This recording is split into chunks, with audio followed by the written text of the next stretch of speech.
Bienvenue et merci de rester fidèle à notre rendez-vous avec l'entretien. Ce numéro de l'entretien sera consacré à la médecine traditionnelle et la santé en Afrique avec notre invité, le docteur Eric Bodossou, qui est docteur en médecine, chercheur et surtout promoteur du Centre expérimental des médecines traditionnelles africaines basé à Fatick au Sénégal. Bienvenue, docteur Eric Bodossou, et merci d'avoir accepté cette invitation. C'est un plaisir, un honneur. Alors, quand on pense à vous, docteur, on pense forcément à Prometra, une ONG internationale qui a avec vocation de promouvoir ces médecines traditionnelles africaines. Tout à fait. Je pense que j'ai eu l'honneur de fonder Prometra, promotion des médecines traditionnelles. Et aujourd'hui, Prometra, dont le siège est à Dakar et qui a bénéficié d'un accord de siège avec le gouvernement du Sénégal, a 27 représentations à travers le monde, dont 19 en Afrique. Alors, Prometra est autant une structure de recherche culturelle, de diffusion scientifique, qu'un instrument d'intégration panafricaine par la réhabilitation de nos valeurs de civilisation. Et quand on parle de valeurs de civilisation, un accent particulier est mis sur les médecines traditionnelles, les savoirs endogènes et la spiritualité universelle. Oui. Alors quand on parle de promotion, faut-il comprendre que ces médecines traditionnelles sont sous-estimées, méconnues? Oui, malheureusement, méconnues par les officiels, parce que quand même 80% de la population au sud du Sahara s'adresse encore à ces médecines, non seulement pour leurs problèmes de santé, mais aussi pour y recevoir leur éducation pour la santé. Mais c'est encore méconnu au niveau officiel, au niveau administratif. Oui. C'est-à-dire méconnu, donc un peu méprisé par la médecine classique. Vous êtes à l'aise, vous devez aller pour en parler, parce que vous avez reçu une formation de médecin classique et vous êtes plutôt pour la médecine traditionnelle africaine aujourd'hui. Oui, absolument. Vous savez, je suis médecin. Oui. Mais je pense que depuis 2 décennies, je ne prends plus de médicaments modernes. Donc, je suis médecin, mais je pense de plus en plus que les médecines traditionnelles, c'est l'avenir de la santé humaine.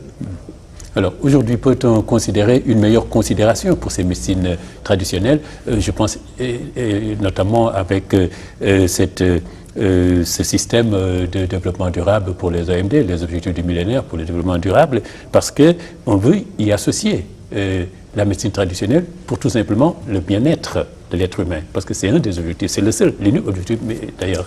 Je pense que d'abord, ce n'est pas moi qui le dis, la santé c'est la base du développement. On ne peut pas impulser un développement en comptant sur des solutions exogènes sanitaires. Ça n'a aucun sens. C'est une réalité, c'est une évidence. L'autre évidence, je l'ai dit tantôt, c'est quand même la médecine traditionnelle qui draine la santé de la quasi-totalité de nos populations africaines. Donc si on ne peut pas composer avec ceux-là qui détiennent nos problèmes de santé, nos problèmes d'éducation pour la santé, aucun développement n'est possible. Donc je pense que les objectifs des OMD en Afrique seraient une réalité seulement lorsqu'on va compter avec les guérisseurs. On va réhabiliter les médecines traditionnelles. On va tracer un cadre légal à la médecine traditionnelle et on apportera à cette médecine-là, disons, un budget conséquent pour permettre aux guérisseurs de jouer pleinement leur rôle. Oui, parce que le cadre légal, vous avez dit, reste encore à définir. Malheureusement, beaucoup de pays sont en avance par rapport au Sénégal, qui encore traîne les pieds. Et c'est un dommage, parce que le Sénégal a tout pour jouer le rôle de tête de pont dans cette aventure de réhabilitation de nos valeurs de civilisation, notamment la médecine traditionnelle. Alors justement, docteur, quand vous appelez dans vos ouvrages, notamment à un développement humanisant, alors voulez-vous dire par là que le développement durable n'est possible qu'avec une science plus humaine, disons? C'est évident. Vous savez, on ne développe pas, on se développe. Le développement, d'abord, doit être un processus endogène. C'est évident. L'autre élément, c'est que le développement actuel est basé sur l'avoir et le pouvoir. Avoir et pouvoir nous amène à nous déshumaniser parce que ça nous conduit à être, disons, individualisants. Or, vous savez, la nature humaine est forcément socialisante. L'autre évidence, c'est que, Sada, lorsque cette science conventionnelle est basée sur un système cartésien, soyons honnêtes, ce système cartésien, il est étroit, il est limité, il est désert. C'est un système qui ne connaît même pas la vie. Ce système n'a rien pour mesurer l'intuition, l'amour, l'émotion. Alors quand vous enlevez ces valeurs humaines de ce que nous sommes, il reste quoi? Une coque vide. Que voulons-nous faire avec une coque vide? Nous devons aller vers un développement humanisant en considérant l'homme dans ce qu'il est d'humain. Mais l'homme sans émotion, sans amour, sans intuition n'est rien du tout. Donc je pense que dans ce genre d'approche, l'Afrique a énormément à apporter. Oui. Et c'est pourquoi vous faites partie d'ailleurs, et vous le proclamez, n'est-ce pas, avec, de manière véhémente, que l'Afrique doit être une véritable école sur le plan médical pour l'Occident? Pas seulement sur le plan humain, sur le plan médical, sur le plan humain de manière globale. Parce que l'Occident est triste à fouiller dans la cendre, c'est une réalité. L'Occident qui a fait la promotion du système capitaliste nous a conduit aujourd'hui à quoi? À notre autodestruction. L'argent, ça sert à quoi? À nous conduire vers le mur. Donc je pense que nous avons énormément à apporter, rien qu'au niveau sanitaire. Sada, nous médecins, nous reconnaissons que 60% des maladies sont psychosomatiques. Domaine dans lequel nous sommes limités en tant que médecins. Mais en plus de ces 60%, pour lesquels nous n'avons pas de solution, eh bien, il y a toute cette flopée de maladies dites incurables. Toutes les maladies virales sont incurables. Les maladies dégénératives, le cancer, le diabète, etc., etc. Mais en définitive, nous médecins, nous sommes capables de soigner combien de pourcentage en matière de santé? Je pense que tout scientifique africain doit se remettre en cause et comprendre que nous avons énormément à donner au point de vue santé. Maintenant, au point de vue sciences humaines, il est évident que le système cartésien, comme j'ai dit, ça sert à quoi? À valoriser l'individu aux dépens du groupe. Or, l'Afrique est une société qui produit des hommes. Si l'Occident est une société qui produit des techniques et des biens, l'Afrique est une société qui produit des hommes. La différence est considérable. Et cette différence se voit partout. Au nord, si c'est la compétition pour la première place, toujours et partout. Mais au sud, c'est la valorisation de l'homme conforme à un modèle social. Donc, toutes ces approches éducatives, compétitives, tout ceci, doivent être revues pour le bien-être du développement humanisant. Donc, vous êtes là pour une approche endogène, n'est-ce pas, du développement, sur le plan sanitaire comme sur les autres plans. Sur les autres plans humains. Voilà. Alors, est-ce que, dites-moi, Eric Bodesu, cet apport de l'Afrique, c'est ce que vous expérimentez depuis des années au Centre Malango de Fatick avec la science des saltigués? Merci beaucoup. C'est en fait cela? C'est en fait ça. C'est une facette que nous essayons d'explorer ici, au Sénégal. Je l'ai dit tantôt, Prométhée est présent dans 27 pays à travers le monde, dont 19 en Afrique. Ce que nous expérimentons dans chaque pays est spécifique au pays. Alors, le Sénégal, effectivement, nous avons construit et inauguré en 89 ce centre expérimental de médecine traditionnelle qui est aujourd'hui un centre de référence où les malades viennent de partout. Nous recevons des gens qui viennent d'Europe et des États-Unis se faire soigner dans ce centre. C'est important. Et ce centre, comme vous le savez, Sada, quand vous allez dans ce centre, vous avez d'abord un diagnostic qui est posé par une structure conventionnelle. Ensuite, vous allez chez les guérisseurs. Il est évident que quand vous êtes un malade A, par exemple, vous allez dans la structure moderne où on vous fait un diagnostic précis d'une pneumonie. Eh bien, c'est fini. Oui. Le médecin n'a pas le droit de soigner dans ce centre. Ah oui? Le malade, oui. Le malade va maintenant dans les unités de soins tenues par les guérisseurs traditionnels. Et le guérisseur ne veut pas savoir le diagnostic du médecin. Alors, ce malade que le diagnostic dit pneumonie, le guérisseur peut dire ce même malade a un mauvais vent. Mauvais vent. Mauvais vent. Ça veut dire quoi? Nous ne voulons pas dire que mauvais vent égale pneumonie. Ce qui nous intéresse, avez-vous une solution pour le mauvais vent? Si oui, donnez-nous un délai. Oui, j'ai une solution pour le mauvais vent et je pense que ça doit passer en moins d'un mois. Très bien. Le malade reçoit exclusivement le traitement dispensé par le guérisseur. Et au bout de mois, périodiquement, ça peut être tous les 10 jours, le même malade passe dans la structure conventionnelle pour évaluer. Oui. Alors, à la fin, les paramètres scientifiques peuvent nous permettre de déterminer s'il y a aggravation, stagnation, amélioration ou guérison. Croyez-moi, en 10 ans, nous avons évalué l'efficacité de ce centre-là. En 20 ans, nous l'avons encore évalué. Croyez-moi, nous avons 65% de guérison totale, 25% d'amélioration quantifiable, 65 et 25, ça fait quand même 90 bons résultats. 90% de bons résultats. Je ne vois pas une seule structure au niveau mondial qui a ce résultat. Surtout que nous ne renvoyons personne. Nous recevons même des malades sur brancard qui sont renvoyés des hôpitaux parce qu'ils n'ont pas de solution. Je touche du bois. En bientôt 3 décennies, bien que nous hospitalisons des malades dans ce centre, nous n'avons pas eu encore un seul décès. Je ne pense pas que nous avons en matière de santé quelque chose à envier à la médecine conventionnelle. Mais guérison totale et pas un seul décès, difficile à croire, docteur.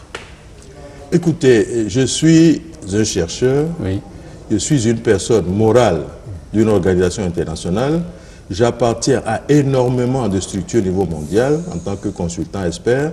Je ne peux pas annoncer quelque chose qui n'est pas crédible et qui n'est pas basé sur des réalités palpables. Croyez-le, Sada, nous n'avons pas encore eu un seul décès en 3 décennies dans ce centre-là. Avec 80% de... 90% de bons résultats. Oui. Alors, le secret de cette réussite de collaboration entre la médecine traditionnelle et la médecine moderne, alors, comme vous venez de l'expliquer, les médecins modernes ne sont que le diagnostic. Ils ne soignent pas. Non. C'est les autres qui soignent. Ouais. Donc, c'est leurs soins qui donnent ces résultats-là. C'est évident. Oui. Parce que le médecin, croyez-moi, Sada, travaille sur ce qu'ils appellent les maladies qui constituent un groupement de syndromes. Ça n'a pas de sens. La maladie n'est pas un groupement de syndromes. Même l'OMS définit la santé comme un état de bien-être, on sait ce que c'est. Soyons sérieux. Pour vivre en bonne santé, on a besoin de pleurer, on a besoin de rire, on a besoin de manger, on a besoin de jeûner. La santé doit être définie comme un équilibre entre les contraires. Cette approche est importante. L'autre élément aussi, c'est que nous, médecins, nous avons une approche simpliste. Vous voyez quelqu'un que vous ne connaissez pas. Parce que vous êtes pressé, vous l'auscultez 3-5 minutes et vous le renvoyez chez lui avec une ordonnance de 4 ou 5 médicaments. Ce n'est pas scientifique. Même si nous voulons parler de science, ce n'est pas scientifique.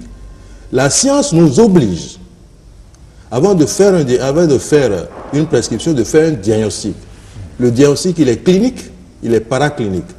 Combien d'Africains sont capables de se payer le coût d'un diagnostic paraclinique? Donc nous ne faisons pas, même cette médecine conventionnelle, nous ne le faisons pas réellement en Afrique. C'est un jeu de hasard. Et l'autre élément qui est préoccupant, vous savez, le dictionnaire médical des médicaments, le Vidal contient plus de 10 000 médicaments. Comment voulez-vous qu'une mémoire humaine puisse connaître 10 000 médicaments? Et lorsqu'on sait les interactions entre les médicaments, les effets secondaires que ça peut engendrer, les effets que nous savons, toxiques ou placebo, que nous savons qui contiennent ces médicaments-là, mais en définitive, nous n'avons rien à gagner à négliger cette médecine naturelle qui apporte l'équilibre plutôt que de régler un problème ponctuel et temporaire. C'est pourquoi nous croyons que la réhabilitation de cette médecine en Afrique non seulement permettra de régler les problèmes de santé des Africains, sera une opportunité de donner au Nord ce qu'ils ont perdu, mais aussi pourra être la base d'un développement endogène durable. Oui. Alors, quel est l'avantage de cette médecine traditionnelle? Par exemple, vous citez le nombre hallucinant de produits, de médicaments qui se trouvent dans le dictionnaire Vidal. Mais alors, quel est l'avantage de cette médecine traditionnelle? Eux, ils n'ont pas il n'y a pas ce surnombre-là, évidemment. Les plantes, il y en a des millions et des millions. Oui. Mais le guérisseur, le vrai guérisseur, oui. connaît tout au plus 7 plantes. Oui. Mais c'est cette plante qu'il a appris tout au long d'une vie. J'allais dire qu'il a appris tout au long de plusieurs générations, parce que c'est depuis ses grands-parents que ces plantes ont été utilisées, réexpérimentées pendant tout au long d'une vie. C'est important. L'autre élément, c'est qu'il faudrait que nous arrêtons, nous Africains intellectuels, de croire que la plante, c'est cette chose qui est rattachée à la terre par ses racines. Non. La plante, c'est un être vivant à l'union de deux mondes. Et suivant ces forces intraterrestres, extraterrestres et terrestres, et suivant aussi le moment où on cueille la plante, la saison où on cueille la plante, eh bien, nous avons des principes différents. Donc, ce n'est pas des plantes, comme on peut dire, l'aspirine, soit les maux de tête et encore. Et aucune plante n'a une vertu statique. Elles ont des possibilités de vertu. Mieux, les sages africains vont plus loin. Une plante, quand elle est verte, elle a 41 possibilités de vertu. Quand elle est mûre, elle a 61 possibilités de vertu. Alors, vous vous imaginez, lorsqu'un guérisseur connaît bien cette plante, et que chaque plante peut avoir de 40 à 61 possibilités de vertu, vous voyez un peu comment ce guérisseur peut, à travers seulement 7, peut faire énormément de choses. Donc, je crois que ce n'est pas le nombre qui fait la valeur, mais la connaissance, l'expérimentation de plusieurs générations qui permet évidemment aux guérisseurs d'apporter des solutions plus saines aux réalités ou aux exigences de telle ou telle affection du malade qui se présente devant lui. C'est ce qui vous fait dire, docteur Youbodoussou, qu'en Afrique, nous soignons avec l'âme et dans la spiritualité. Oui, je pense, Sada, écoutez, si vous demandez à un médecin, c'est quoi un homme? Il vous dira, l'homme, c'est un organisme formé d'appareils, les appareils d'organes, les organes de tissus, les tissus d'organismes cellulaires, les cellules. On ne va pas plus loin que les ADN et les ARN. On ne va pas plus loin. Mais si vous allez chez le chaz africain, et vous lui demandez la même question, c'est quoi l'homme? Il vous dira, l'homme est un tout. Un tout en rapport avec tout ce qui est terrestre, extraterrestre, voire cosmogonique. Mais quand vous le poussez, à le pousser jusqu'à réduire l'homme à sa plus simple expression, il vous dira que la plus simple expression de l'homme est formée de 5 éléments. Le physique, le psychique, le moral, l'âme et l'esprit. Le physique lui-même est formé de 2 physiques. Un physique biologique que nous, médecins, nous connaissons parfaitement bien. Il y a un deuxième physique qui est biomagnétique, bioluminescent, pour lesquels les médecines conventionnelles n'ont pas de connaissances. Et croyez-moi, j'appartiens aussi à ce qu'on peut appeler des organisations internationales qu'on appelle Association internationale énergie et vie. Et nous sommes des parascientifiques qui nous retrouvons de temps en temps. Et croyez-moi, nous mettons même en place des appareils qui peuvent quantifier l'énergie, qui peuvent, à travers les mesures de votre énergie, faire des diagnostics précis et soignés. Donc, cet aspect, deuxième élément du corps, est méconnu par la science conventionnelle. Le deuxième élément, le psy, je l'appelle, excusez-moi, la poubelle de la médecine conventionnelle. Je suis aussi médecin, c'est ma poubelle. Parce que vous êtes adulte, vous savez que vous êtes malade. On vous passe au scanner, on ne trouve aucun diagnostic. On dit votre maladie est psychique ou psychosomatique. Et on vous jette dans ce panier. Évidemment, comme l'homme se veut humain, eh bien, on sait que c'est des humains qui sont dans ce panier et on a créé des responsables de ce panier. C'est les psychiatres, les psychologues, tout ce qu'on connaît, mais qui retombent dans l'erreur du système en donnant à ces malades psy des comprimés, des piqûres. Ça n'a pas d'effet psy. Le troisième élément, c'est le moral. Le moral, c'est un peu ce qui nous différencie des animaux. Sada. De tout ce que Dieu a créé, seule la nature humaine est capable de méchancer sans raison. C'est pourquoi nous avons besoin de quelque chose pour contenir cette agressivité innée. C'est pourquoi nous disons, nous avons besoin de religion. Nous avons aussi besoin des lois. Le diable est dans la religion. Le criminel est en prison. On comprend ça. L'âme, c'est un peu l'autre moi qui permet le dédoublement. C'est des notions que le Nord malheureusement a perdues. Mais quand on dit en Afrique des sorciers ou des sorciers anthropophages, nous savons ce que nous disons. Et croyez-le, c'est une réalité. Je suis scientifique, je suis chercheur, c'est ce que je dis. C'est une réalité. Et on peut très bien se dédoubler, s'identifier à un chien, à un chat, à un reptile, à un oiseau, voler dans les airs pour beaucoup de finalités. Ce n'est pas du bluff, Sada, c'est une réalité. Le cinquième élément qui est l'esprit. Là, je suis obligé de développer un peu plus parce qu'il y a beaucoup de confusion au niveau du Nord de ce qu'on appelle esprit. Nous avons beaucoup de types d'esprits. Des esprits du feu, des esprits de l'air, de l'eau, du Kumbalamba, tous ces trucs de terre, etc. Non. Je parle d'esprit partie intégrante de l'homme. Il y en a 4 niveaux de spiritualité. Le premier niveau, c'est les esprits de nos ancêtres. Ce n'est pas moi qui le dis, mais croyez-le, c'est une vérité. Les morts ne sont pas morts. C'est pourquoi encore la famille africaine doit être comprise comme 2 familles, une horizontale et une verticale. L'horizontale va depuis ses papas, mamans, oncles, tantes, ceux qui vivent. C'est la famille horizontale. Mais la famille verticale va depuis l'ancêtre fondateur jusqu'aux descendants futurs. Il faut en tenir compte, Sada. Vous avez des gens qui sont malades, qui vont chez un guérisseur, on fait le diagnostic, la voyance, on dit, ah, ton grand-oncle, monsieur X ou Y, tu lui avais dit quand tu étais jeune, quelque chose, tu l'as offensé, eh bien, va faire tes sacrifices en son honneur et tu retrouveras la santé. Et si tu fais le sacrifice, ça se passe très bien. Il faut tenir compte de ces réalités-là. Je vais vous dire quelque chose encore qui, personnellement, m'a surpris. En 1996, j'ai amené tous les Ndebka de Rufisque jusqu'à leur griot aux États-Unis pour soigner les Africains chez eux, les Américains chez eux. Et j'ai remarqué d'abord qu'en 10 jours, nous avons soigné plus de 600 patients par le rythme, la danse, la trance et le Ndeb. Oui. Mais ce qui est aussi extraordinaire que je ne savais pas, c'est que quand vous faites un rythme lébou, c'est des types de Noirs américains qui tombent en transe. Quand vous faites un rythme bambara, c'est d'autres types qui tombent en transe.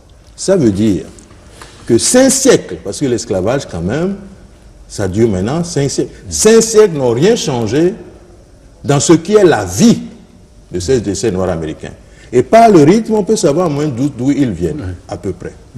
Donc je pense qu'il y a un premier niveau de la spiritualité qui est les morts ne sont pas morts, la spiritualité de nos parents. Deuxième niveau, c'est un certain nombre d'esprits qui impulsent à notre planète la rotation, la giration.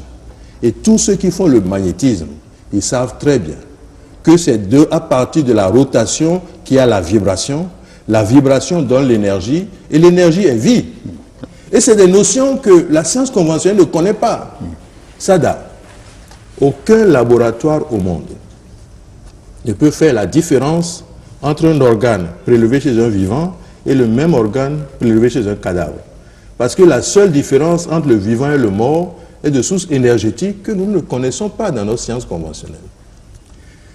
Le troisième niveau de la spiritualité, c'est ce que j'appelle la résonance morphique. C'est une espèce de mémoire collective. Je défie n'importe quel scientifique de prouver que quelque part dans notre tête, il y a un centre de mémoire. Non. Le centre de mémoire de l'homme est exogène à ses manifestations physiques. Donc dans la tête, en réalité, c'est comme des espèces de transistors qui est connecté à cette mémoire universelle. Et cette mémoire universelle, c'est un peu le reflet, malheureusement, mal copié du système web, du système Internet. Le système Internet n'est pas de notre génération. Ah oui. Ça existe depuis la nuit des temps. Et nos guérisseurs, nos spiritualistes africains ont accès à ça, dont les saltigués. Oui. Là où ils vont puiser l'information à travers cette corde que vous voyez avec des différents nœuds. Donc c'est important. Et le quatrième niveau de la spiritualité est constitué de 256 esprits.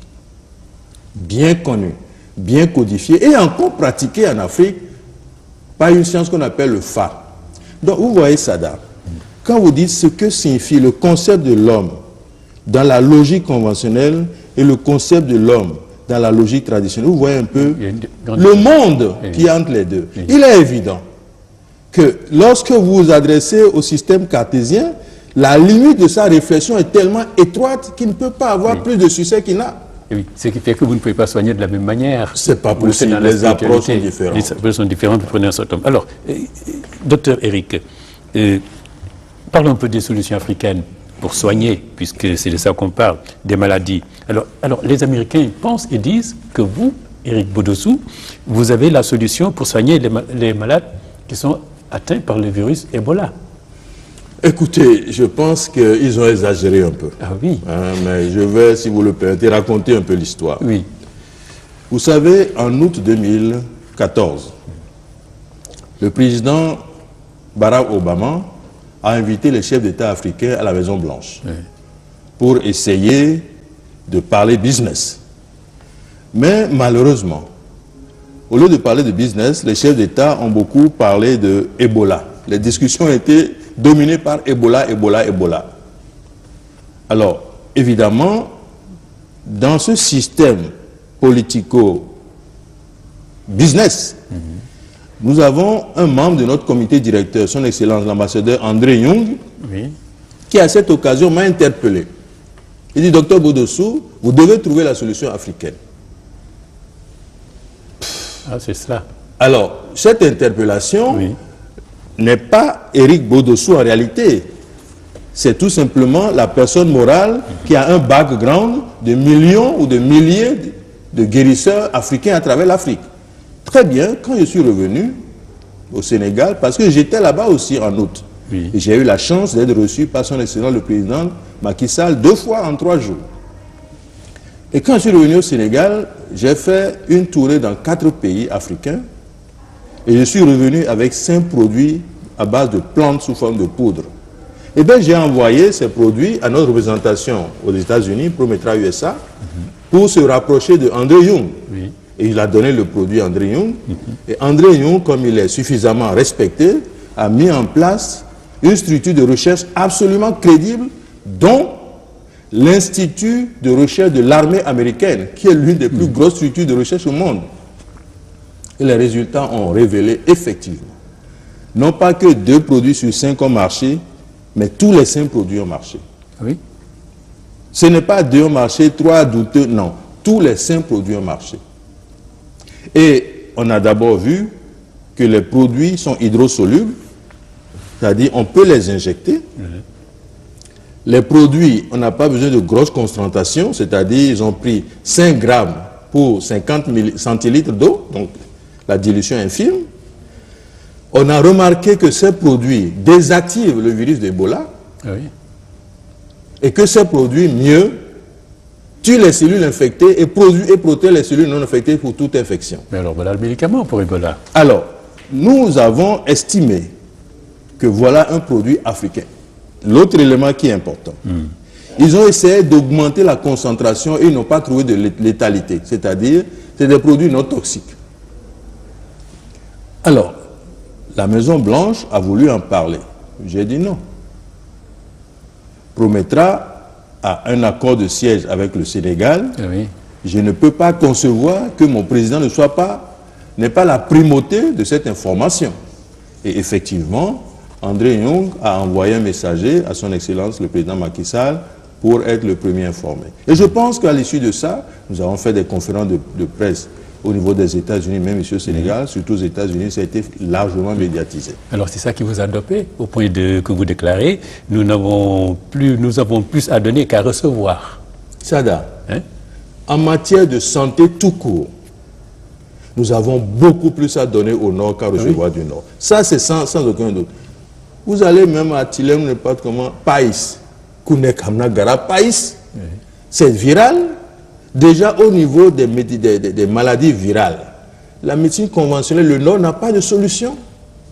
Je viens récemment des États-Unis. Dans toutes les places importantes ou dans les aéroports, c'est affiché que tous les Américains ou citoyens résidant aux États-Unis, eh bien, plus de 50 ans, on les invite tous à faire leur vaccination contre l'hépatite virale. Oui. Mais vous imaginez combien de centaines de millions ont ce problème-là? Oui. Mais si le Sénégal accepte, ou quelque part en Afrique, on accepte d'apporter scientifiquement des solutions à l'hépatite virale, mais nous n'allons pas vers forcément l'émergence, nous allons vers le développement endogène durable. Absolument. Nous avons beaucoup à donner au Nord, croyez-le. En matière de santé, ce qu'on a à recevoir du Nord, c'est toute une poussière par rapport à ce qu'on peut rapporter. Et nous pouvons aller plus loin. Nous pouvons créer au Sénégal ou quelque part en Afrique des institutions où le Nord sera l'école de l'Afrique. Nous en avons la capacité et ça fait quand même plus de 4 décennies que je suis pieds et mains dans ce domaine, nous avons collecté énormément d'informations pour pouvoir, n'est-ce pas, créer des instituts et que le Nord vienne apprendre ici. Oui. Mais dites-moi, docteur, il y a des points sur lesquels la réussite est moins évidente, moins visible. Prenons l'exemple des maladies rénales. Hein? Et alors, on dit, pour le moment, comme solution, on n'a que la dialyse. Mais est-ce que la médecine traditionnelle pourrait apporter autre chose de plus? C'est vrai, ça coûte cher. Vous savez, la dialyse, c'est lié à l'insuffisance rénale. Pourquoi nous ne travaillons pas à prévenir l'insuffisance rénale? Pourquoi? Oui, les problèmes de prévention existent. Pourquoi? Écoutez, Sada, c'est ce que nous mangeons, ce qui rentre dans notre bouche, qui conditionne ce qui sort de notre corps. Mais on mange mal, excusez-moi, au Sénégal. Prenons notre repas national, le tchèboudjé. Mais l'huile n'est pas chauffée. L'huile est grillée. L'huile est carbonisée. Donc l'huile, là, déjà est toxique. Ah, quand elle est brûlée comme ça? Ce n'est plus de l'huile, c'est du carbone, c'est carbonisé. Ce n'est plus toxique. Et puis, nous avons la chance d'avoir des légumes, il faut manger les légumes. Mais même les légumes, nous ne les mangeons pas au Sénégal. Parce que dans la même marmite, dans le même bouillon, on met la tomate, on met l'aubergine, on met l'igname, on met le manioc, on met tout ce que nous savons. On met tout, oui. Mais en réalité, carotte n'a pas le même temps de cuisson que le manioc. L'aubergine n'a pas le même... En définitive, c'est un mélange du truc que nous mettons dans notre vie qui, en réalité, nous entraîne vers le cancer ou nous entraîne vers l'insuffisance rénale. Manger les légumes en crudité, que faut-il faire? Ne pas les cuire? Il faut éduquer les populations à mieux se nourrir. Oui. Nous sommes à la télé, mais je vais me permettre de donner une information aux populations qui nous écoutent. Au lieu de faire des dialyses et fabriquer des insuffisants rénaux à la chaîne, éduquons nos populations en leur conseillant tout simplement de manger du persil. Du persil. Ça n'a l'air de rien. Mais il n'y a pas meilleur médicament pour nettoyer le rein que le persil. Ah oui. C'est dommage que ce soit à la télé parce que les Blancs vont prendre ça et produire des médicaments, ils vont venir les revendre. C'est ça un peu, disons, la contradiction de nous, intellectuels africains. L'intelligence africaine ne fait pas son rôle. Oui. Alors, docteur, là, vous parlez de la malnutrition. Alors, vous dites que qui est plus mortel que le sida et le paludisme, c'est incroyable. Ce n'est même pas comparable. Oui, alors vous avez sorti 2 livres, La malnutrition et l'école et santé publique à l'école, ça c'est pour les enfants, et puis là pour les adultes, n'est-ce pas, malnutrition et santé, pour parents et éducateurs. Alors, soyons pédagogiques, hein, puisque vous voulez l'être en publiant ces 2 livres-là. Alors, d'abord, la malnutrition, qu'est-ce que c'est? Comment, à partir de quel moment peut-on dire qu'un individu est malnutri? Vous savez, Sada, d'abord, nous faisons beaucoup de confusion en parlant de malnutrition ou de famine. Il faut qu'on soit clair. La malnutrition, c'est un déficit en micronutriments. Et la famine, c'est un déficit en macronutriments. Ça veut dire quoi? Les micronutriments, c'est les vitamines, c'est l'acide folique, le zinc, le fer, l'iode, etc., les oligo-éléments. Les macronutriments, c'est les glucides, c'est les protéines, c'est les lipides. Donc, vous pouvez avoir l'obésité, parce que vous avez les macronutriments en excès, et être malnutri, c'est-à-dire avoir les déficits en micronutriments. Maintenant, l'autre élément qui est important, c'est que vous verrez sur le marché des éléments où on vous dit ça contient du fer, ça contient de l'acide folique, ça contient du zinc. Si vous prenez ce produit au niveau du laboratoire, eh bien vous analysez, effectivement ça contient du zinc. Ce que c'est écrit, ça contient. Mais ce qu'on ne sait pas et ce qu'on ne mesure pas assez, est-ce que c'est stable? Parce que si vous le prenez, vous l'avalez et que ça ressort, ça n'a pas d'utilité. Donc il faut d'abord que ces compositions soient stables et que ça puisse être absorbé dans le sang pour être utile. Ça, c'est un. L'autre élément, Oui. ce n'est pas moi qui le dis. Toutes les organisations internationales le connaissent. La malnutrition à elle seule tue plus que le sida, le paludisme et la tuberculose ensemble. C'est inquiétant, ça. Non seulement c'est inquiétant, ça doit être le problème de santé numéro 1 en Afrique et au Sénégal et en Afrique. Ça, c'est clair. Que les gens se nourrissent mieux, que les gens mangent mieux. Mais, docteur, c'est incroyable. Vous montrez les vertus du concombre, et vous montrez tout, la citronnelle, vous avez parlé du persil, de l'avocat, la papaye, l'arbre à pharmacie. Donc, on a des produits cultivés ici qui nous permettent d'être bien nourris, je veux dire. Vous savez, nous devons être davantage plus utiles à nos populations. Et croyez-moi, quand j'ai pris contact avec les services compétents du ministère de l'Éducation nationale pour dire, eh bien, ce manuel pédagogique qui peut aider les enfants de 6 à 12 ans à combattre leur propre malnutrition, eh bien, j'ai été admirable et très respectueux par rapport au ministre de l'Éducation nationale. Un homme de vision, un homme éducatif, un homme aussi qui écoute et a une oreille attentive. Vous savez, il a dit, docteur Bodossou, apportez-nous votre expertise pour aider la santé au niveau scolaire. Donc, même le ministre de l'Éducation, par sa pertinence de sa vision, a adopté ce petit manuel. Mais je refuse de le vendre dans les écoles. C'est pourquoi j'interpelle les bonnes volontés d'imprimer ces petits manuels et de distribuer aux enfants de 6 à 12 ans. Parce que lorsque vous connaissez ce qu'il y a dans ce truc-là, vous voyez, les enfants sont frappés par des images. Oui. Lorsque vous avez telle avitaminose, ça entraîne tel élément au niveau visuel. Qu'est-ce qu'il faut faire pour ne pas avoir cette maladie?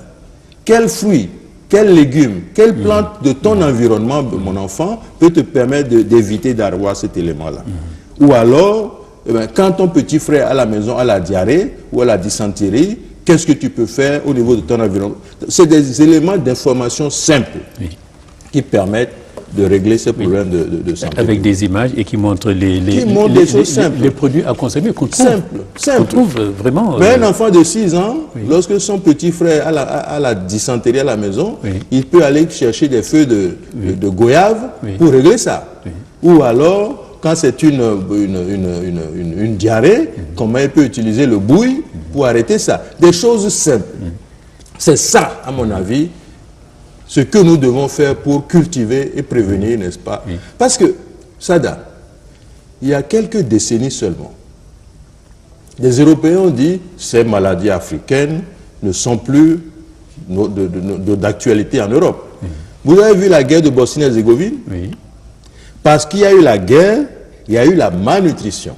Et parce qu'il y a eu la malnutrition, eh bien, toutes les maladies africaines ont réapparu en Bosnie, même la peste que nous, on n'a plus. Les Européens ne sont pas stupides. Ils n'ont pas soigné les maladies individuellement. Ils ont bombardé la population bosniaque pour combattre la malnutrition et les maladies ont disparu. Mais pourquoi l'Afrique ne doit pas trouver des solutions locales à ces problèmes locaux? Alors, vous dites là, ce que vous voulez dire, c'est qu'en Afrique, pour faire reculer les maladies, il faut tout simplement que les gens soient mieux nourris et que les gouvernements... C'est tellement simple. C'est tellement simple. On ferait des Lorsque vous combattez la malnutrition, vous consolidez votre système immunitaire, vous consolidez votre système de défense, vous consolidez votre armée interne. Les maladies reculent toutes seules. C'est logique, oui. C'est pas logique, c'est scientifique. Et je pense que nous devons davantage aller vers des choses simples et vraiment pas coûteux pour nos populations, surtout que c'est... Écoutez, Sada, ce qu'on utilise pour le sida, pour 1 an seulement au Sénégal, le 10e suivi pour combattre la malnutrition au Sénégal de manière définitive. Donc ça coûtera moins cher. Or, le sida, on le combat, mais à quoi ça sert? Pas grand-chose. Lorsque demain, ceux qui ont le sida n'ont plus le financement pour prendre leur trithérapie, c'est un suicide collectif. C'est ce que nous voulons faire. Je pense honnêtement Je ne suis pas politique, évidemment. Oui. Je suis chercheur. Oui. Et je suis préoccupé par la santé des populations africaines pour lesquelles j'ai l'honneur de servir ceux qui détiennent ces racines-là, qui sont les guérisseurs. Oui. Alors, les chiffres, vous les citez, docteur, vous dites en Afrique, 2 personnes sur 5 meurent de malnutrition. Meurent de causes liées à la malnutrition. Oui. C'est vrai, c'est pas moi qui Raison le dis. supplémentaire de combattre ces malnutritions. Ça, c'est des études sérieuses, des publications qui ont été faites par toutes ces organisations internationales qui le disent. On ne peut pas avoir... Vous savez, n'allons pas plus loin. J'ai dit tantôt, le sida seulement tue plus que le sida, la malnutrition à elle seule tue plus que le sida, le paludisme et la tuberculose. Imaginez combien nous dépensons de milliards pour ces 3 infections qui servent à quoi? Est-ce que le paludisme a régressé? Est-ce que le sida a réellement régressé en Afrique? La tuberculose a régressé? Mais combattons, utilisons même pas le centième de ce budget-là pour la malnutrition. Eh bien, toutes ces choses vont régresser parce que le combat de la malnutrition permet de consolider le système immunitaire. C'est évident. Oui, d'autant que ce livre montre qu'il n'y aura pas de dépenses folles à faire. C'est tout simplement avec les produits de la nature. Les choses sont là. Les choses sont là, ce que vous dites, là, autour de nous. Il faut savoir les cueillir, savoir les manger et savoir comment les préparer pour les manger. C'est tout. Je vais vous dire autre chose. Vous connaissez le nebedaï? Oui. Moringa, les scientifiques l'appellent Moringa. Le nebedaï, en réalité, never die. Tu ne meurs jamais. C'est un peu ça, never die, par les Américains, les anglophones. 100 grammes de poudre de feu de nebedaï permet de couvrir les besoins d'un enfant en sels minéraux, vitamines, oligo-éléments pendant 24 heures. 100 grammes d'un enfant de 0 à 1 an. Et d'une femme allaitante aussi. Mais le nebedaï, tout le monde peut le mettre même dans sa maison. Même si vous n'avez pas de jardin, vous pouvez le mettre dans un pot, ça pousse. Ça vous coûte combien? Rien du tout. Je pense que nous avons à aller davantage vers l'éducation pour la santé, pas une éducation exogène, mais une éducation endogène, basée sur nos réalités endogènes, basée sur les réalités de notre milieu de vie. Parce que les solutions existent. Oui. Et vous en donnez beaucoup de recettes comme ça. Et je retiens encore, vous dites la papaye, l'arbre pharmacie. Hein? C'est une vraie pharmacie, la papaye, vous dites. Croyez-le. Croyez-le. La pharmacie. C'est dommage, je ne peux pas parler aisément devant la télévision, mais tout est utile dans la pharmacie. Dans cette pharmacie. Et croyez-moi, ça peut même soigner des maladies incurables. La papaye. Vous comprenez? Donc, nous avons énormément, encore une fois, énormément à apporter à nos populations, énormément à contribuer au bien-être de nos populations, et si vous le voulez, énormément même à donner au Nord. Vous avez lâché le mot, docteur. Cette médecine traditionnelle, elle permet aussi, à vous entendre parler, de soigner les maladies déclarées incurables par la médecine moderne. C'est évident. C'est évident. Vous savez... Ebola, on sait ce que c'est. Les plus grands chercheurs américains ont dit, mais ces produits-là sont bons. On ne peut pas le remettre en cause. On aura beau critiquer, dire ce que l'on veut, mais quand une structure comme l'Institut de l'armée américaine, l'Institut de recherche de l'armée, dit que ça là, ça a fait tel effet sur tel microbe. Oh, Ebola, c'est un virus. Nous avons reçu combien de malades de sida ou de sida au centre Malango qui sont condamnés à vivre 6 mois par les hôpitaux. Mais ça fait 20 ans, ils sont encore là. Vous les avez guéris? Ils ne sont pas morts. Ils sont encore là. Après 20 ans après, écoutez ça là. Païs. Tout le monde connaît ça ici. Mais si je le dis, ben les Blancs vont prendre ça et venir nous le vendre demain. C'est ça qui est dommage. Vous ne voulez pas le dire. Je ne peux pas. C'est pourquoi je pense que ce centre de Malango, croyez-le, a capitalisé tellement d'informations scientifiques que si on nous regarde avec des oreilles plus attentives, avec un minimum d'appui, et si on peut nous aider aussi à créer, pourquoi pas, des centres Malango dans chaque région, dans chaque département, Oui. Ça peut aider énormément les populations, non seulement à éviter ces charlatans qui dans les villes se multiplient, Ah oui, j'allais vous poser la question. mais à aller vers des structures crédibles C'est ça. où on peut trouver des choses sérieuses. Oui. Mais aussi, Malango n'est pas seulement un centre pour soigner. Ce n'est pas seulement un centre de médecine traditionnelle. C'est aussi un centre de savoir traditionnel. C'est important. C'est pourquoi vous voyez de temps en temps, nous faisons des khoy. Alors, parmi les savoirs traditionnels, oui, les khoy, vous êtes initiateur de ces khoy. Alors, ça, c'est la partie spiritualité. Écoutez, c'est une partie spiritualité, comme vous dites, mais c'est un savoir qui permet d'éclairer nous autres aveugles sur énormément de choses, pas seulement sanitaires. Lorsque les Saltigués, il y a bientôt 6 ans, on dit il y aura des criquets pèlerins.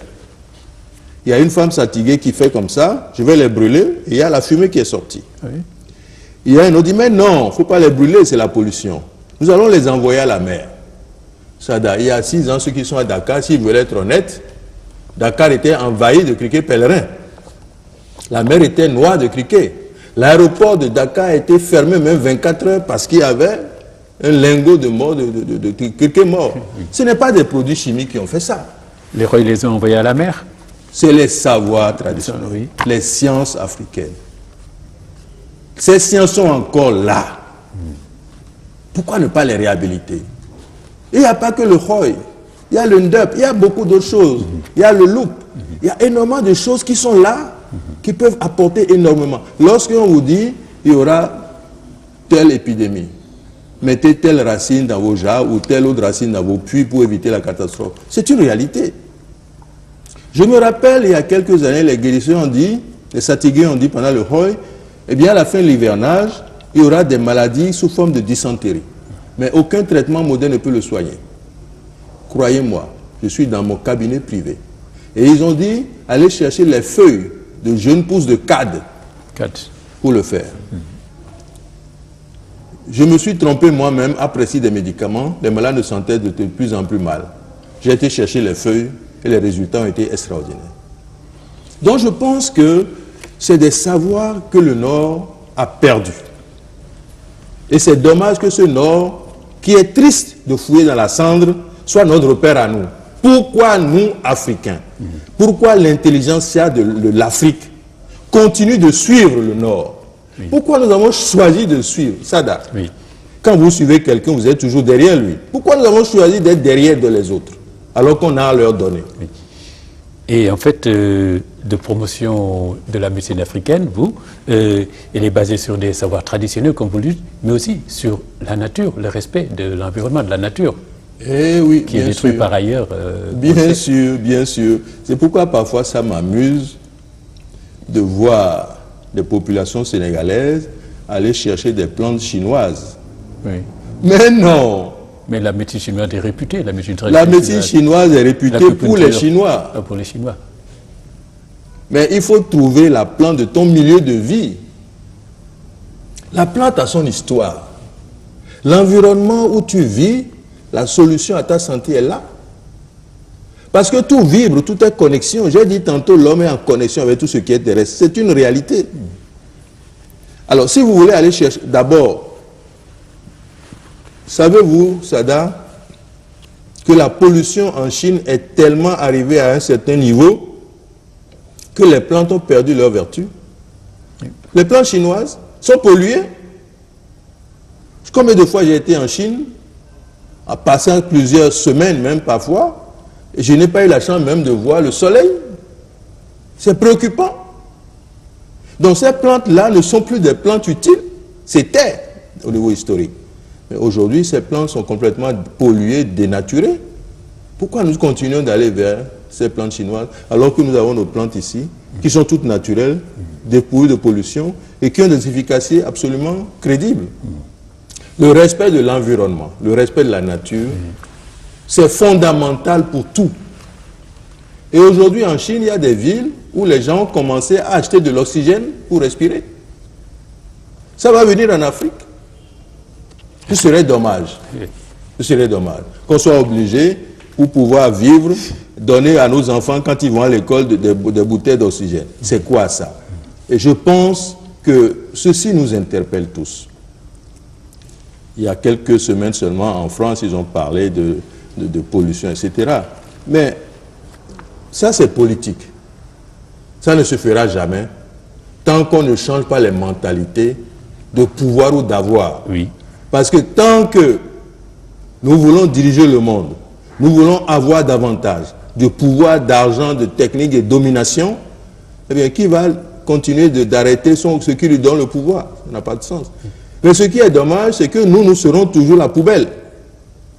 Nous n'avons pas la possibilité de gérer notre espace maritime, notre espace aérien. Les gens vont vous larguer des déchets toxiques dans le ciel et qui nous empoisonnent. Oui. Tout le monde, tous ici au Sénégal maintenant. Et alors c'est pour ça que vous dites qu'il y a plusieurs vérités, n'est-ce pas? Et plusieurs cultures aussi dans leurs vérités. Et que ce principe, en principe, devrait aboutir, selon votre hypothèse, votre volonté, aboutir à une réflexion sur le système sanitaire. Absolument. En fait, c'est ces débats-là que vous posez. Absolument, absolument. Vous savez... Voir comment nous nous soignons, comment nous nous nourrissons. Déjà, vous avez vu un peu le concept de l'ordre dans les deux systèmes. Donc, quand vous voyez les deux concepts, évidemment, l'approche sanitaire n'est pas pareille. Où l'un dit c'est des symptômes qu'est la maladie, l'autre dit c'est l'équilibre. Donc, l'éducation ne sera pas pareille. Donc, tous ces concepts-là doivent permettre à l'intelligentsia de notre continent de jouer le rôle de tête de pont dans l'aventure de création d'une science universelle, une science humaine. Parce que, Sada, vous êtes journaliste. Est-ce que vous avez un complexe devant n'importe quel journaliste du Nord? Je ne crois pas. Mais Sada, si en tant que journaliste, vous voulez aller au pied des sages africains, vous, par des rites tambourinés, vous pouvez même soigner les morsures de serpent à distance. Vous pouvez faire des choses plus que vos collègues du Nord. Qui doit apprendre à l'autre? C'est vous ou c'est le Nord? Je pense que l'intelligence africaine comprenne que dans ce monde en pleine mutation, il a un rôle extraordinairement important à jouer pour orienter les hommes et le monde vers une humanité meilleure et plus éclairée. C'est important. Nous sommes à la croisée des chemins. Qui peut aider le monde à prendre la meilleure direction? C'est l'intelligence africaine. Nous avons été aux mêmes écoles qu'eux. Sada, pourquoi aujourd'hui? Moi, j'ai fait la médecine à Dakar. Personne ne m'a enseigné la malnutrition. Pourquoi? Dans toute la faculté de l'université Cheikh Anta Diop, on n'apprend pas aux gens la notion ou les réalités de la propriété intellectuelle. Pourquoi? C'est un enseignement néocolonial, il faut être honnête. Pourquoi? Parce que si on vous apprend un peu les notions de propriété intellectuelle, oui. Mais vous n'avez même plus besoin de commander tous ces médicaments toxiques et inutiles. Oui, vous pouvez fabriquer vous-même, vous me dites, parce que c'est tombé dans le domaine public. Oui, c'est ça. Ces voitures qu'on importe de gauche à droite, sont tombées dans le domaine public. On va les produire nous-mêmes ici, ça va nous coûter 5 fois moins cher.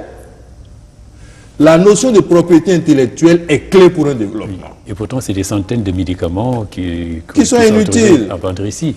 Qui sont inutiles. Alors, c'est ça aussi qui vous a fait sortir ce livre. Ce livre, nous en parlerons, mais dans un autre espace qui est impression. J'aurai quelqu'un, j'inviterai avec vous. Le livre est éthique, science et développement. C'est tous ces problèmes-là dont vous parlez. On ne peut pas oublier la notion d'éthique pour un développement. On ne peut pas. Si on le fait, on se dénature nous-mêmes. Sada, je ne veux pas exagérer, mais croyez-moi, il y a plus de 400 médicaments qui sont interdits de vente au Nord. Oui. Et qui sont officiellement vendus dans nos pharmacies ici. Où est l'éthique? Je m'arrête là. Je ne veux pas aller plus loin. Eh bien oui, c'est préoccupant. L'éthique, c'est important. Nous ne travaillons pas sur des animaux, sur des poulets ou des... Non, oui. On travaille sur l'humain. Sur l'humain, oui. Il faut respecter. Il y a un minimum de moralité, d'éthique qu'on doit mettre devant toutes nos actions et toutes nos politiques et toutes nos prescriptions.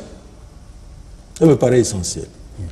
Et ce sera avec plaisir, évidemment, quand je serai invité avec quelqu'un d'autre pour parler de ce bouquin. Oui, pour parler de ça. Ce serait avec plaisir. Et puis vous-même, personnellement, c'est toujours un plaisir d'être invité par vous-même. Et je vous remercie. Alors, il faudrait créer beaucoup de centres Malango. Et puis vous-même, pour compléter, évidemment, on a compris, vous avez reçu une formation de médecin moderne, mais vous êtes un partisan de la médecine traditionnelle, parce que vous venez de nous en dire les vertus. Et puis, pour vous connaître un peu plus, vous êtes béninois, mais vous êtes quoi maintenant, Sérère, vous êtes Wolof, vous êtes initiateur des Khoy. Écoutez, je crois qu'aujourd'hui... peut-être même, je ne sais pas, Saltigué, initié Vaudou, vous êtes tout ça en même temps. Aujourd'hui, je suis d'abord Sérère. Ah oui. Parce que quand je suis venu ici en 68, j'ai eu mes aventures. Et puis, à l'époque, c'était le président Abdou Diouf qui était président. Et le ministre de la Justice, à l'époque, je crois que c'était M. Ba qui m'a appelé. Vous me dites, docteur Bodossou, nous avons reçu des instructions là-haut pour faire de vous un Sénégalais. Avant de prendre le décret, nous voulons savoir votre avis. Vous savez, cette phrase qui ne coûte rien du tout, j'ai pris 3 minutes pour l'entendre. Monsieur le ministre, j'aime ce pays, j'adore ce pays. Je voudrais servir ce pays honnêtement. Monsieur docteur Bodossou, je vous remercie. C'est ainsi que je suis devenu Sénégalais. Je n'ai pas fait une demande. Je suis sénégalais par décret présidentiel et au Sénégal, j'ai choisi les Sérères, d'être Sérère, parce que je me sens bien dans ce milieu. Et je pense que ce milieu me le rend bien aussi, parce qu'aujourd'hui, si je dis à tous les saltigués, à tous les guérisseurs, Sérères, je veux vous voir à Dakar, chez moi, à minuit, mais s'ils n'ont pas le transport, ils vont venir. Si vous aviez choisi les Toukoula, vous verrez les Halpolas qui sont meilleurs. Non, je pense que l'histoire nous a appris que vous êtes nos esclaves. Donc, si vous venez à nos pieds, nous allons beaucoup vous donner. Je vous remercie, Eric, d'être venu, vraiment, Eric Bodossou, nous parler de médecine traditionnelle, nous parler de malnutrition, nous parler de la réalité de l'état de la médecine en Afrique, surtout la médecine traditionnelle, ses vertus, ses avantages, et cet appel que vous lancez vraiment à l'adopter pour une meilleure santé des populations. Apparemment, c'est ce message-là que vous lancez. Il est important. Oui. Was Boudjour Yaboy. La racine, c'est le début, c'est l'actualité et c'est l'avenir. Il faut qu'on revienne à nos sources, qu'on revienne à nos racines. Surtout que, au niveau mondial, que ce soit l'OMPI, l'Organisation mondiale de la propriété intellectuelle, l'OAPI, africaine propriété intellectuelle, l'OMC, toutes ces organisations internationales cherchent à réhabiliter les savoirs traditionnels, les médecines traditionnelles, le folklore, etc. Et l'UNESCO, actuellement, depuis 10 ans, a mis en place, au niveau du secrétariat, ce qu'ils appellent les patrimoines culturels immatériels. L'Afrique a énormément donné dans tous ces domaines-là. Donc c'est toujours un plaisir d'être avec vous. Je voudrais très sincèrement, au nom de ces guérisseurs que j'ai l'honneur de servir partout en Afrique. D'ailleurs, en janvier, le 10 janvier, je vais encore au Bénin co-présider les cérémonies officielles de la journée nationale du culte vaudou, qui est une journée fériée, chômée, où c'est un véritable carnaval où les gens viennent de partout. Oui. Donc c'est un plaisir d'être avec vous. Et c'est une valorisation des savoirs traditionnels africains, c'est ce qu'il faut savoir. Absolument. Je vous remercie, Dr Eric Bodossou, d'avoir encore répondu à l'invitation de l'entretien. Et merci vraiment pour ce message. C'est un honneur et un plaisir. Merci beaucoup. Mesdames, Mesdemoiselles, Messieurs, quant à vous, je vous remercie pour votre fidélité et je vous donne rendez-vous dans 15 jours pour une autre émission, l'entretien. Au revoir.